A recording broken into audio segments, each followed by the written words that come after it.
বাজার থেকে মাছের অনেকই ডিম কিনে এনেছে। কি করবেন ভাবছেন? বেশি না দেরি করে চটপট এই রকম ভাজা করে ফেলুন। দেখবেন সকলেই খুবই পছন্দ করবে আর সকলেই খুবই আনন্দের সঙ্গে খাবে।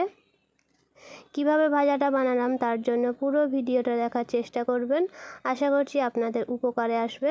আর যদি ভিডিওটা ভালো লেগে থাকে তাহলে অবশ্যই একটা লাইক করবেন, কমেন্ট করে জানাবেন যে কেমন হয়েছে রেসিপিটা। আসসালামু আলাইকুম, সকলেই কেমন আছেন? আলহামদুলিল্লাহ সকলেই ভালো আছেন, সুস্থ আছেন। এখানে মাছের ডিমটি ভাজার জন্য 3টে বড় সাইজের পেঁয়াজ নিয়েছি 2 থেকে 3টে কাঁচা লঙ্কা। এরপরে ডিমটা ওর মধ্যে দিয়ে দিলাম অল্প করে লবণ, হলুদ গুঁড়ো, মানে সব মশলাগুলোই দিয়ে দিতে হবে।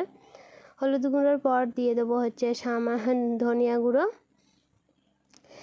গুঁড়োর পর দিয়ে দিচ্ছি বেসন।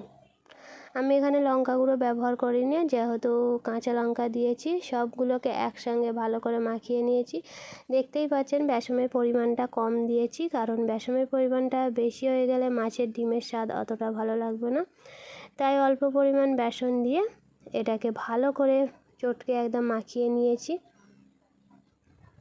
দেখুন ঠিক এইভাবে একটা বড়ার মতো হবে। খুব বেশি পাতলাও নয়, খুব বেশি ঘনও নয়। এবারে কড়াইয়ে আমি তেল দিয়ে দিয়েছিলাম। তেলটা খুব ভালো করে গরম করে নিতে হবে। তারপর তেলের মধ্যে একটা একটা করে এটাকে ছেড়ে দিতে হবে।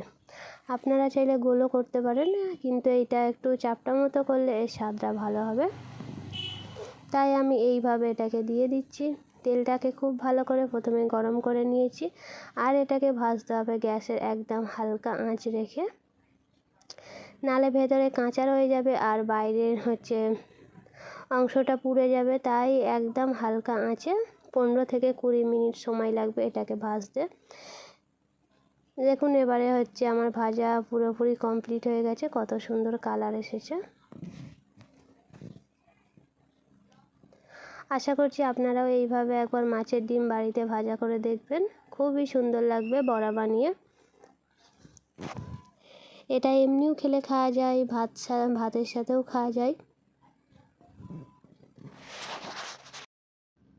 আমি এটাকে একদম হালকা আঁচে ভেজেছি বলে বাইরের গাটা পুড়েও যায়নি আর ভেতরে কাঁচা ভাবরা রয়ে যায়নি। কমেন্ট বক্সে অবশ্যই জানাবেন কেমন লাগলো।